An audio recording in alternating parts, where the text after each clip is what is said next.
हमारे daily routine में कौन सी ऐसी फूड हैं जो चीपर हैं, हम उसको अपनी डाइट के अंदर डालें और वो हमारी लाइफस्टाइल को बेहतर बना सकते हैं। अच्छा, हमारा ना एक बड़ा मार्केट में अगर हम देखें ना तो एक मिसकॉन्सेप्शन है कि हेल्दी डाइट जो है ना वो महंगा है। ठीक है, अगर हम डाइट फॉलो करें इट्स मीन कि हमें कोई बड़ी महंगी महंगी चीज़ें लिख के दे देंगे। आप जो खा रहे हैं वो एक अच्छी क्वांटिटी में खा रहे हैं, उससे आपकी बॉडी की नीड्स जो फ्राइड चिकन, समोसे, पकोड़े, क्या ये सस्ते हैं हेल्दी फूड से? उनकी डाइट में अगर कोई नट्स या ड्राई फ्रूट का जिक्र आ जाए तो वो कहते हैं डॉक्टर साहब ये तो बहुत महंगा हो जाएगा। नट्स का पूरे महीने का बजट अगर एक छोटी फैमिली है तो उसका 2 से 2,500 में आप देखें तो मेरा ख्याल है कि एक दिन का जो है ना, अगर एक फैमिली अगर एक दिन डाइन आउट करती है तो 3-4 हज़ार से कम का बिल कहीं भी नहीं। पर अपनी ग्रोसरी लिस्ट बना लें और एक ही बात। और हमारी बहुत सारी चीज़ें वो हेल्दी होती हैं जब हम उनको कुकिंग मेथड ऐसा बना देते हैं कि वो हेल्दी को अनहेल्दी बना देते हैं। हम डिस्कस कर रहे हैं, डिबेट कर रहे हैं, अवेयर कर रहे हैं कि आप लोग उस लाइफस्टाइल में दोबारा जाएं, दालें खाएं, रोटी खाएं, चावल खाएं। तो सोयाबीन्स को बहुत ज़्यादा प्रमोट किया जाता है, पोल्ट्री के उसके ऊपर। जो क्लाउड किचन आप जहाँ से अपना फूड प्रिपेयर करवा रहे हैं वहाँ पे हाइजीन का ख्याल रखा जाता है।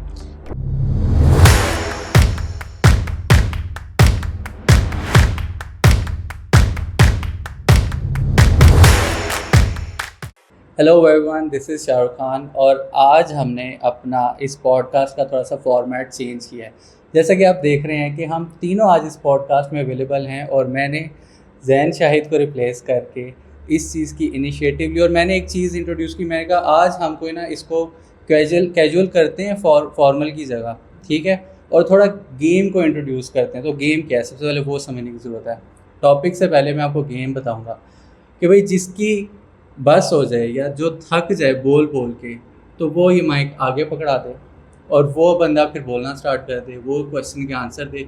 और क्वेश्चन सारे वही हैं जो आप लोगों ने पूछे होंगे। कमेंट्स किया करें, व्यूज़ जो हैं वो तो हमें मिलते हैं, दैट्स ग्रेट, बट कमेंट लाजमी है आपका और कमेंट की बेसिस पे हम जो है अपने पॉडकास्ट जो है डिज़ाइन करते हैं और आप लोगों की क्यूरीज को एड्रेस करते हैं।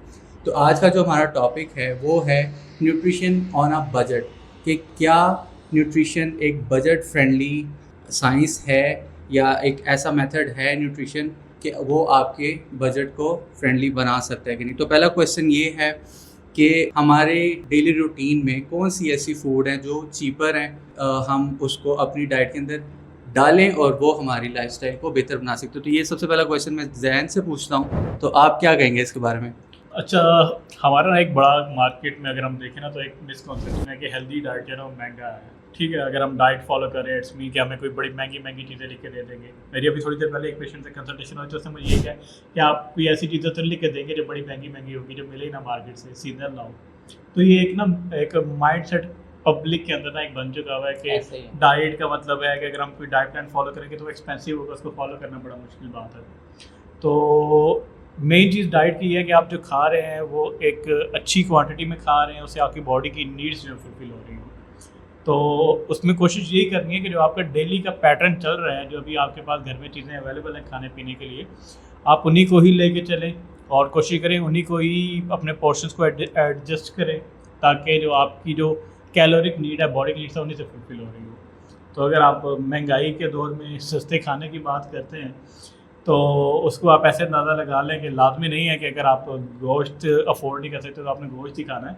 आपके पास उसके रिप्लेसमेंट है प्रोटीन्स के लिए दालें आप इस्तेमाल कर सकते हैं। आप सीरियल्स से भी आपको कुछ प्रोटीन आपको मिलता है। उसके बाद आपके पास मिल्क, योगर्ट भी एक अच्छा सोर्स ऑफ प्रोटीन है। इस तरह की चीज़ें जो है ना आप इनकॉर्पोरेट कर सकते हैं। तो मतलब कि आपकी बस हो गई, इससे ज़्यादा आप आगे नहीं जा सकते। मजाक कर रहा हूँ मैं, जोक्स अपार्ट। हमारा अगला क्वेश्चन है कि क्या जंक फूड जो है वो सस्ता है, वो लोग आसानी से कंज्यूम कर लेते हैं? मतलब कि fast food, ginger burger, fried chicken, समोसे, पकोड़े, क्या ये सस्ते हैं हेल्दी फूड से? तो इस क्वेश्चन का आंसर हमें अब्दुल्ला सरफराज देंगे। मैं वैसे चाहूँगा कि आप भी साथ साथ कमेंट करें, जो हमारे तरफ से इनपुट्स आती हैं उनको आप भी साथ जो है ना वो कोलैबोरेट करें हमारे साथ। और जिस तरह अभी जहन ने बात की कि हमारे पास हेल्दी ऑप्शंस में भी अल्टरनेटिव्स मौजूद हैं काफ़ी सारे। Healthy is not always equal too expensive, ठीक है। और व्हाट डज़ इट मीन कि जो सोर्सेज या जो मैक्रोन्यूट्रिएंट्स आपको किसी एक्सपेंसिव फूड से मिलते हैं जिसको आप सो कॉल्ड न्यूट्रिशनिस्ट फूड समझ रहे हैं, तो ऐसा भी हो सकता है कि कुछ ऐसी फूड्स हों जिनको आप बहुत अंडररेट कर रहे हैं, जबकि वो भी इक्वली न्यूट्रिशियस हैं या उनके भी हेल्थ बेनिफिट्स जो हैं वो कम नहीं हैं किसी से। तो जिस तरह आपने भी बात की कि लोगों का क्लेम ये होता है कि जब उनसे बात की जाती है डाइट पे जाने की, उनको कन्विंस करने की कोशिश की जाती है, उनकी काउंसलिंग की जाती है पेशेंट्स की ख़ास तौर पे, तो उनका सबसे पहला जो है ना आगे से कंसर्न यही होता है कि इट मीन्स कि हमारा बहुत ज़्यादा ख़र्चा होने वाला है। और जैसे ही उनकी डाइट में अगर कोई नट्स या इस तरह की ड्राई फ्रूट का जिक्र आ जाए तो वो कहते हैं डॉक्टर साहब ये तो बहुत महंगा हो जाएगा।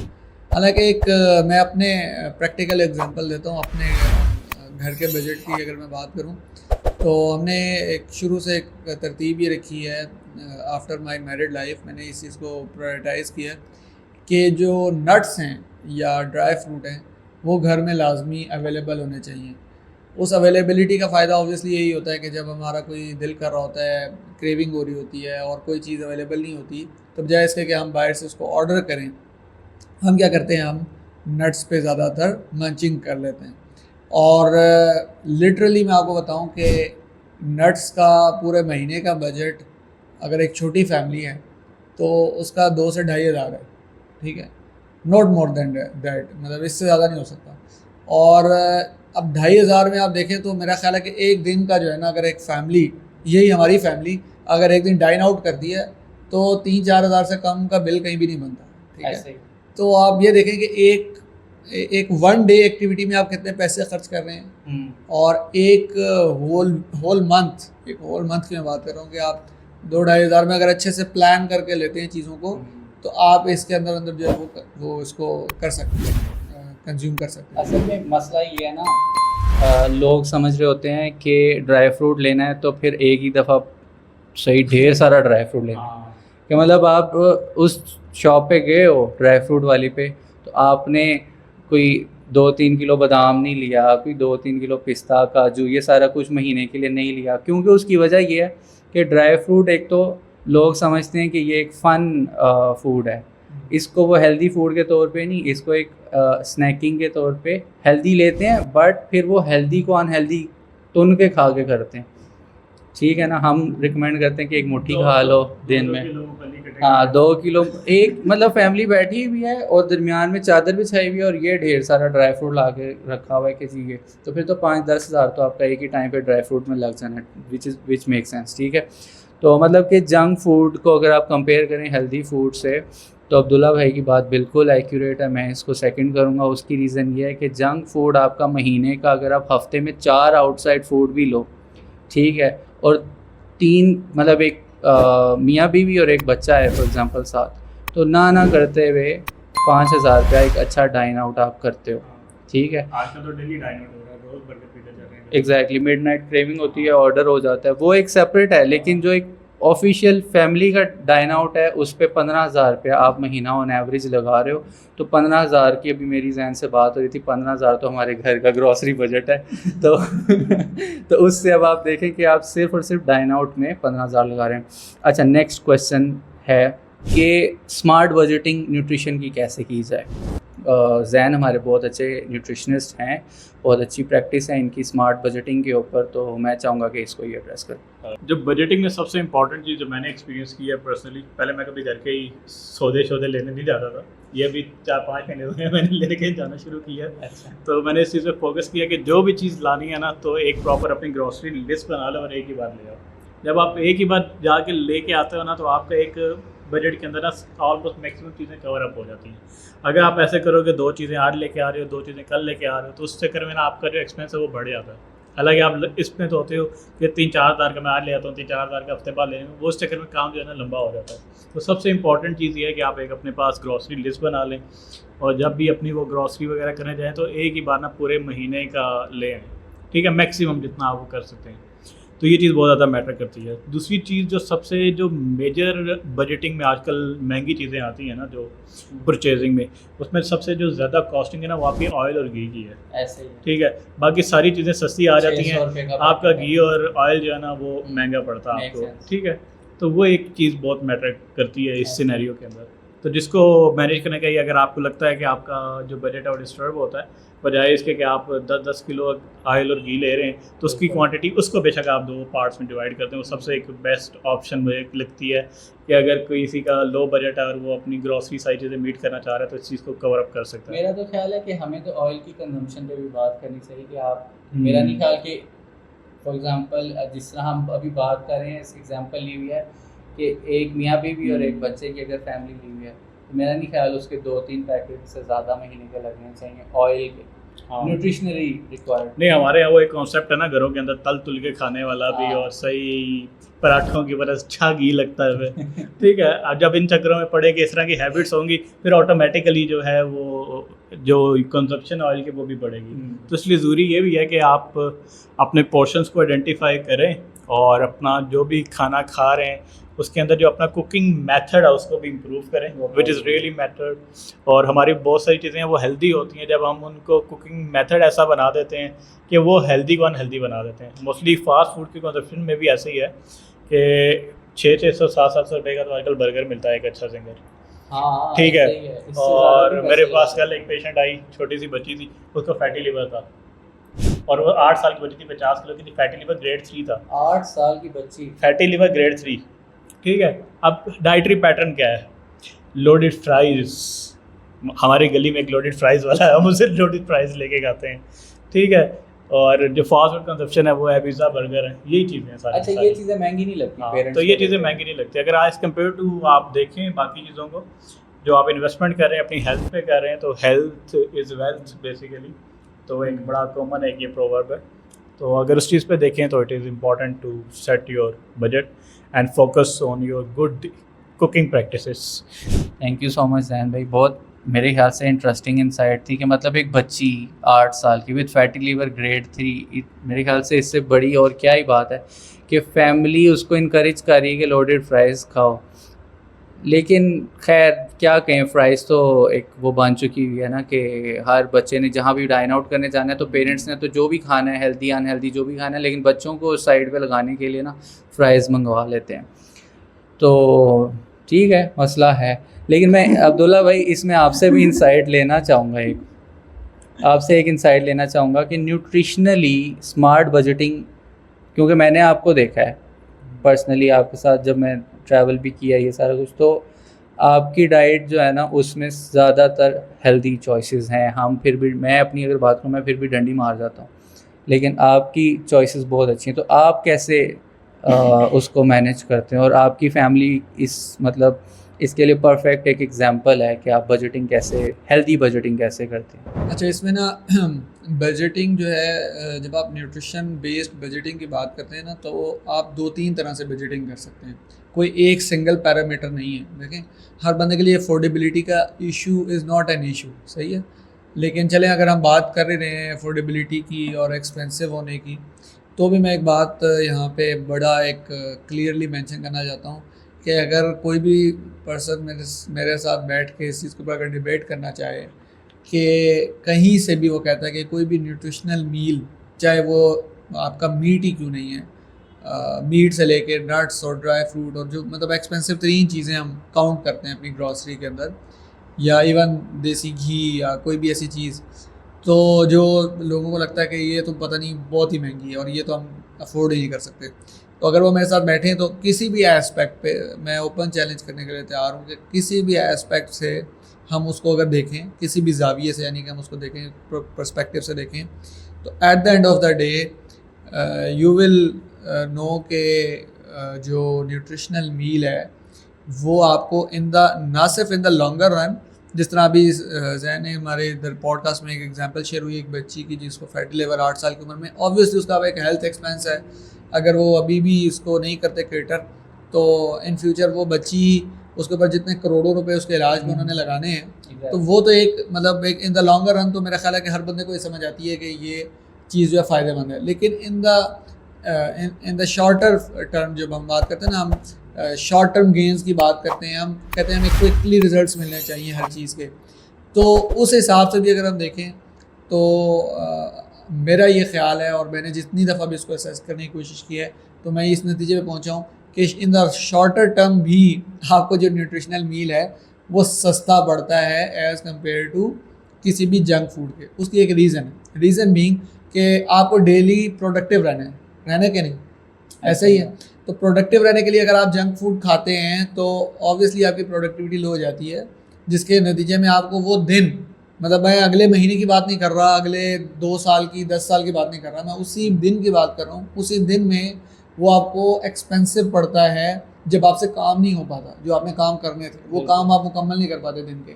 और अगर आप बहुत ज़्यादा हैवी मील ले लेते हैं, जिस तरह जिंगर और इस तरह की चीज़ें, तो ऑब्वियसली सब लोगों ने एक्सपीरियंस किया होगा कि दे बिकम लेज़ी, उनका उठने का दिल नहीं करता, उनका इवन वॉशरूम तक जाने का, कई लोग ऐसे आते हैं वो बताते हैं हमारा वॉशरूम जाने का दिल नहीं करता, रात में इतनी लेजीनेस होती है, हमें वॉशरूम आ रहा होता है लेकिन हम नहीं जा पा रहे होते हैं। तो ये चीज़ें हैं कि जिसके नतीजे में मैं ये समझता हूँ कि जितना भी आप न्यूट्रिशनल मील एक्सपेंसिव से एक्सपेंसिव भी अगर लेते हैं तो that would and up in increasing your productivity, और प्रोडक्टिविटी मीन्स वैल्यू या मनी, जो भी आप उसको आगे से आगे लेके जाना चाहें। तो इन द शॉर्टर टर्म और इन द लॉन्गर रन, दोनों सूरतों में जो न्यूट्रिशनल मील है वो जो है ज़्यादा बेहतर है एज़ कम्पेयर टू किसी भी जंक मील के और जंक फूड के। जी, इससे ना मुझे एक पुराने लोगों की ना वो चीज़ याद आ गई है। एक टाइम हुआ करता था जहाँ जब कि ये जो न्यूट्रिशनल मील की बात करें अब्दुल्ला भाई, ये एक कॉमन फूड होता था, मतलब ये इसी को हम खाना समझते थे। हम अपनी डेली लाइफ के अंदर दाल चावल रोटी, ठीक है, दूध दही अंडे चिकन, और इसको हम अपनी डाइट समझते थे। आज के दौर में बड़ा ये एक डायलेमा बन चुका हुआ है कि हम इस चीज़ को दोबारा रिकॉर्पोरेट करने के लिए हम डिस्कस कर रहे हैं, डिबेट कर रहे हैं, अवेयर कर रहे हैं आपको कि आप लोग उस लाइफस्टाइल में दोबारा जाएं, दालें खाएं, रोटी खाएं, चावल खाएं। जबकि आजकल फास्ट फूड जंक फूड ये इतना कॉमन है कि लोगों की नॉर्मल डाइट ये बन चुकी हुई है, और लोग ये सोचते भी हैं कि यार अच्छा इस तरह का मील जो है ये एक बड़ी एक हेल्थ बेनिफिशियल चीज़ है। वो इस पे ना मेरे भाई अक्सर कहते होते हैं कि हमारे घर कोई मेहमान शान आता होता था ना गाँव शाँव में, जब वो छोटे छोटे थे, तो ट्रेंड होता था कि जब कोई मेहमान आता था तब मुर्गी पकती थी या अंडे पकते थे, ठीक है। अब वो जो मुर्गी थी ना, वो देसी मुर्गी होती थी, उससे पहले पकड़ना होता था और घंटा उसके पीछे एक्सरसाइज करनी पड़ती थी। तो अभी तो हमें जो मुर्गी मिलती है माशाल्लाह से, वो तो खुद अपने पाँव पे नहीं खड़ी हो सकती। तो अगर हम भी वही मुर्गी तरह पकड़ने बैठें और फिर आके खाएं तो फिर पता भी चलेगा कि हमने कुछ खाया है। मतलब पचा भी सकते हैं ना फिर उसको थोड़ा पहले कैलोरीज बर्न करें, भूख बढ़े, फिर तो दो देसी मुर्गे लगेंगे खाने के लिए। अच्छा जी, हमारा जो एक और इंटरेस्टिंग इंसाइट है कि जो देसी मुर्गी है और जो वलैती मुर्गी जिसको हम फार्मी मुर्गी कहते हैं, तो उसके कंटेंट में फ़र्क है ना। मतलब अगर आप एक देसी मुर्गी पकड़ते थे आधे घंटे की या 1 घंटे की जद्दोजहद के बाद, तो उसके अंदर से गोश्त निकलता था इतना, ठीक है। और अब जो आप बैठी बिठाई जो है ना पली पलाई मुर्गी लेके आते हैं वो ऑलरेडी इतनी होती है। इवन मैं आपको बताऊं, हमने अभी एक रिसेंट जुलाई में शायद या अगस्त में हमने एक ट्रैवल किया टूवर्ड्स स्कर्दू। तो रास्ते में एक जगह पे लैंडस्लाइड थी जिसकी वजह से हमें एक गांव में रुकना पड़ा, और उस गांव में एक दुकान थी जो कि हमने अपने साथ अपना कुकिंग का सामान भी रखा हुआ था, और हम में से एक अच्छा कुक भी था। तो ही वॉज वेरी कॉन्फिडेंट कि मैं जो है ना कुकिंग कर लूँगा। तो हमने उसके लिए जो है वो मुर्गी तलाश करनी शुरू की, क्योंकि नाइट स्टे हमने वहाँ पे करना था, ओपन एयर। तो टेंटिंग वगैरह हमने की, कैंपिंग, और उसके साथ जो है ना हमें कुकिंग करनी थी। सिलेंडर भी हमारे पास था, ईच एंड एवरीथिंग, और हर किस्म के मसाले, हर चीज़। हम दुकान पे गए, शॉप पे गए, जो वहाँ पे बुचर शॉप थी, एक ही शॉप थी, और उसके पास वो कहता है मेरे पास, अब चूँकि रात का टाइम होता, गाँव का इलाका था, तो मगरिब के टाइम वो कह रहा था कि मेरे पास एक ही मुर्गी बची है, और वो भी मैंने हाफ़ काटी हुई है ऑलरेडी। और उस हाफ़ का जब वज़न किया गया तो वो तकरीबन 2.5 किलो था। नहीं वो हाफ मुर्गी का वजन सर 2.5 किलो था, और हमें नहीं समझ आ रही थी कि क्या है। मैंने कहा शायद पानी भरा हुआ है अंदर, कुछ किया हुआ है, समझ से बाहर थी। डायनासोर हो गए। और वो ये कह रहा था कि ये भी छोटी मुर्गी है। ये शायद मुझे थोड़ा सा लग रहा है कि वो ब्रीडर होगी। एग्जैक्टली असल में वो नहीं, वो ब्रीडर भी नहीं थी, वो लेयर मुर्गी थी, ठीक है। और वहाँ वो हमें तब पता लगा जब राज तब खुला, राज अफशा तब हुआ जब हमने उस मुर्गी को ला के उसके थोड़े से पीस मजीद किए और उसके बाद उसको हमने कुकर में डाल दिया, बल्कि सॉरी कढ़ाई में डाला सर। वो 20 मिनट में कढ़ाई तैयार हो जाती है सर। 20 मिनट के बाद हमने उसकी जब बोटियाँ चेक की तो वो लिटरली बिल्कुल टस से मस नहीं हो रही थी। फिर हमने उसको कुकर में डाला, 20 मिनट कुकर में पकाया प्रेशर पे सर, उसके बावजूद वो नहीं पकी। फिर उसको हमने दोबारा अगेन, फिर तीसरी दफ़ा जब प्रेशर लगाया सर, इतनी देर में मुर्गे का वो बकरे का गोश्त जो है ना वो भी पक जाता है, वो भी हड्डी से छोड़ देता है हड्डी सर। वो फिर भी हमने बड़ी मुश्किल से कंज्यूम की, क्योंकि उसकी वजह ये थी वो लेयर भर गई थी कहीं। एक तो लेयर थी, ऊपर से ऑक्सीजन की कमी होती है ना ऊपर वाले एरियाज़ में, तो वहाँ पर प्रेशर और ज़्यादा चाहिए होता है। अच्छा, तो हमारा जो नेक्स्ट क्वेश्चन है वो है कि क्योंकि चिकन की बात हो रही है तो हम इसी पे डिस्कस कर लेते हैं कि देसी चूँकि एक हेल्दी ऑप्शन है, ठीक है, और जो ब्रॉयलर हमें जो इजीली अवेलेबल है मार्केट में वो एक सस्ती है। मैं उसको कोट नहीं करूँगा, पहले मैं इन लोगों के कंधे पे रख के बंदूक चलाऊँगा कि ये बताएं कि वो ब्रॉयलर हेल्दी है या अनहेल्दी, क्योंकि मेरी टेक उसमें बहुत डिफरेंट है। और हम ये जहन से स्टार्ट करते हैं ये सवाल। अच्छा, ब्रॉयलर पे ना हम एक कोर्स पढ़े थे टॉक्सिकोलॉजी के नाम से, तो उसके अंदर हमने पढ़ा था कि कुछ एंटीबायोटिक्स भी ऐड ऑन होती है जब उनकी फीड वगैरह के ऊपर काम हो रहा होता है, ठीक है। तो उसमें एरिथ्रोमाइसिन और पेनिसिलिन वगैरह कॉमन एक एंटीबायोटिक्स है। लेकिन अभी रिसेंटली पिछले दिनों मैं एक स्टडी कर रहा था, तो उसके ऊपर लोगों की कह रही थी कि जो हार्मोन इंजेक्ट किए जाते हैं मुर्गियों के अंदर जिसकी वजह से वो बड़ी होती हैं, ठीक है, तो ये चीज़ ऐड होती हैं। तो लेकिन आजकल ना ग्रोथ हार्मोन डायरेक्टली तो कोई इस तरह की चीज़ ऐड नहीं होती, ठीक है। जो मेन चीज़ है ना अभी आजकल फीड एक बहुत ज़्यादा एक मेजर एलिमेंट है इसकी ग्रोथ के अंदर, ठीक है। अब जो देसी मुर्गी है ना वो तो जो मिलता है ना उसने वो खाना है खुले मॉल में चलते फिरते, ठीक है। हाँ, तो अब अभी जो फीड बन रही है ना आपकी पोल्ट्री की, उसके अंदर अगर आप देखें ना तो आपकी जो कॉर्न है वो यूज़ हो रही है। उसके अलावा ये जो छिचड़े हड्डियाँ शड्डियाँ बच जाती हैं उनको क्रश करके ऐड ऑन किया जाता है। ऐसे ही है, इस तरह के बहुत सारे आइटम्स हैं, इन चीज़ों को मिक्स करके फीड बनाई जा रही है। तो बेसिक उसके अंदर थोड़ा बहुत ये ऐड ऑन हो सकता है, कोई ना कोई ऐसी चीज़ होती हो, क्योंकि बहुत सारी चीज़ें ऐसी होती हैं जो डिस्क्लोज नहीं की जाती, वो बैक एंड पे ही रहती हैं, ठीक है। तो उसका मेन मकसद उनका ये होता है कि उन्हें थोड़े टाइम के अंदर ना ज़्यादा मटेरियल तैयार करना होता है, मार्केट में लाना होता है। एक जो देसी मुर्गी है उसको तैयार होते होते टाइम लग जाता है, ठीक है। और जो ये मुर्गी है ये महीने के अंदर अंदर उन्होंने प्रोडक्शन करके मार्केट के अंदर करना होता है, ताकि वो जो हमारी डिमांड है उसको भी मीट किया जा सके। 25 दिन में किलो से ऊपर चली जाती है। वही डिमांड टू सप्लाई मॉडल है ना, वो डिमांड को फुलफिल करने के लिए जो उनके पास मॉडर्न टेक्निक्स हैं उनको यूज़ कर रहे हैं। बल्कि आजकल पिछले दिनों में एक सेमिनार में गए तो उसमें सोया बीन्स को बहुत ज़्यादा प्रमोट किया जा रहा था पोल्ट्री के उसके ऊपर, और वो ये क्या कर रहे कि अगर मुर्गी सोयाबीन खाएगी तो उसका प्रोटीन इंटेक ज़्यादा अच्छा होगा और ज़्यादा बढ़ जाएगा। तो इस तरह के कॉन्सेप्ट चल रहे हैं। तो अभी क्योंकि देसी मुर्गी एक एक्सेसिबिलिटी में भी नहीं है, अवेलेबिलिटी का भी इशू है ख़ासतौर पर अर्बन एरियाज़ के अंदर। तो इन डैट सिनेरियो आपने प्रोटीन रिक्वायरमेंट फुलफिल करनी है तो you can go for it. लोगों को जाना पड़ता है, मजबूरन जाना पड़ता है। अगर मेरी प्रेफरेंस करें तो I prefer beef over chicken, ठीक है। तो कुछ आपकी पर्सनल पसंद और उसकी भी होती हैं तो मैं तो प्रेफर यही कहता होता हूँ कि यार बेहतर है कि अगर आपने जो मुर्गी खानी है उससे बेहतर है यार कोई बीफ वगैरह खा लो, कोई दुम्बा खा लो, पता तो चले कि गोश्त खाया आपने। पर्सनल प्रेफरेंस भी आ गया, बीफ खा लो। और इतनी सारी पहले बुराइयां की हैं चिकन की, ब्रॉयलर की, कि उसके अंदर ये होता है, वो होता है, वो होता है, वो होता है, एंड पे कह रहे हैं कि जो है वो चिकन खा लो। नहीं, मैं मतलब मजाक कर रहा हूँ ऑब्वियसली। देखें, ऑप्शंस आपके पास सारी अवेलेबल है मार्केट के अंदर। देसी भी अवेलेबल है, वो महंगा होता है नो डाउट, और लोग कंज्यूम कर रहे हैं, डेली बेसिस पे कर रहे हैं। चिकन जो ब्रॉयलर है वो भी अवेलेबल है जो, और जैन भाई ने जो दूसरी बात की कि beef is also very good source. लेकिन फिर बीफ में ये आ जाता है कि कंडीशन टू कंडीशन वेरी करता है कि किसको लेना चाहिए, किसको। अगर आप लाहौर और इस्लामाबाद से हैं तो आपने देख रहे कि आप बीफ जो खा रहे हैं वो वाकई में बैल हो, वेड़ा हो, या कोई खोते गाना हो, ठीक।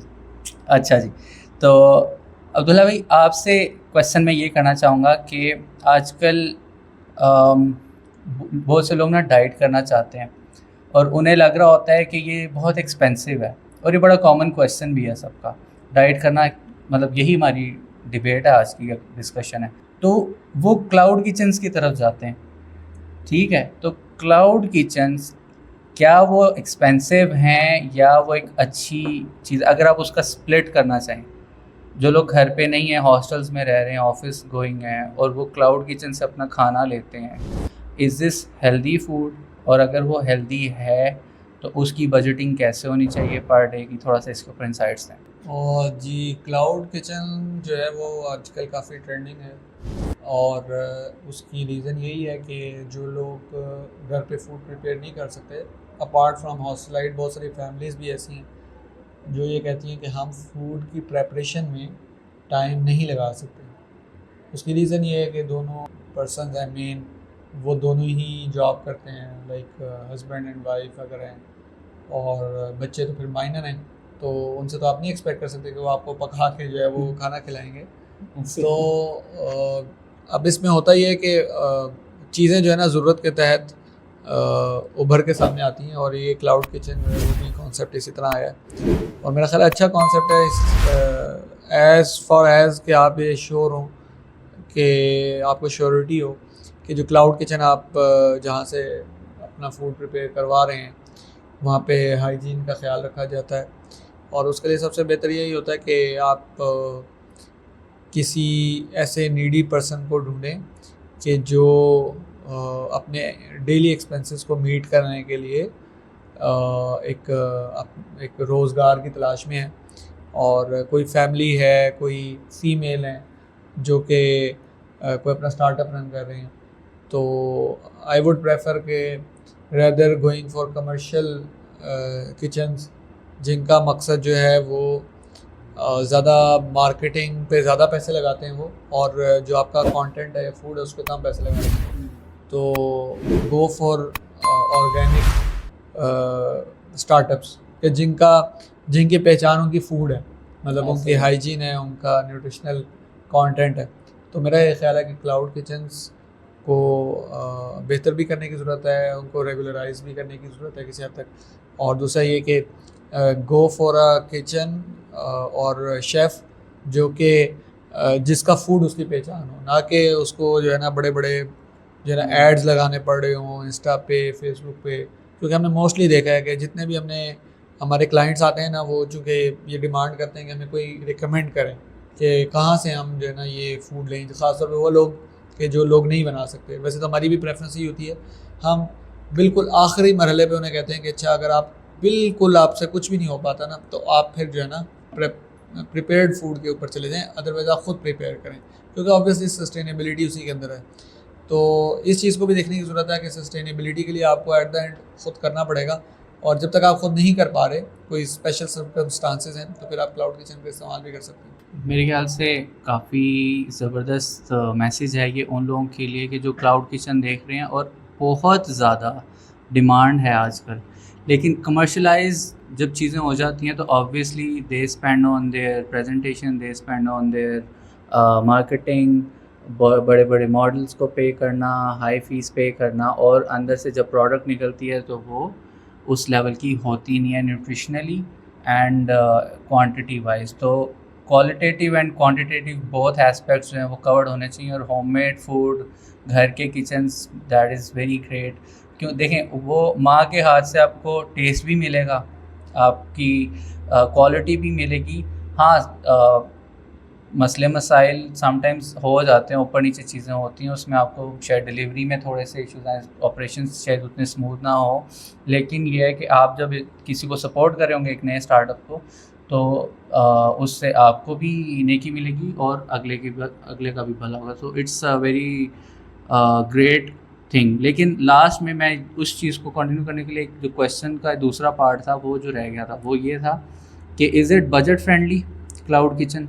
हाँ जी, बिल्कुल बजट फ्रेंडली है, और ऑब्वियसली उसकी रीज़न ये है कि बजाय इसके कि हर बंदा अपना अपना किचन सेटअप करे और वहाँ पे एक पर्सन रखे जो कि उसके लिए प्रिपेयर करे फूड, तो वो पॉसिबल नहीं होता। इवन हमने ऐसे भी लोग देखे हैं जिनके घर में मतलब किचन तो है और ग्रॉसरीज का भी मसला नहीं है, और उनके पास शेफ़ भी है, लेकिन बस औक़ात जो है ना वो भी वायबल नहीं होता, वो भी क्लाउड किचन से ही मंगवा रहे होते हैं। तो उसकी रीज़न ये है कि शेफ़ जो है वो ऑल द टाइम नहीं मैनेज कर पाता, और फिर ये है कि जो क्लाउड किचन रन कर रहे होते हैं फिर ऑब्वियसली उन्होंने एक ज़िम्मेदारी ली होती है, तो वो फिर उसके लिए अल्टरनेटिव्स भी प्रोवाइड करते हैं।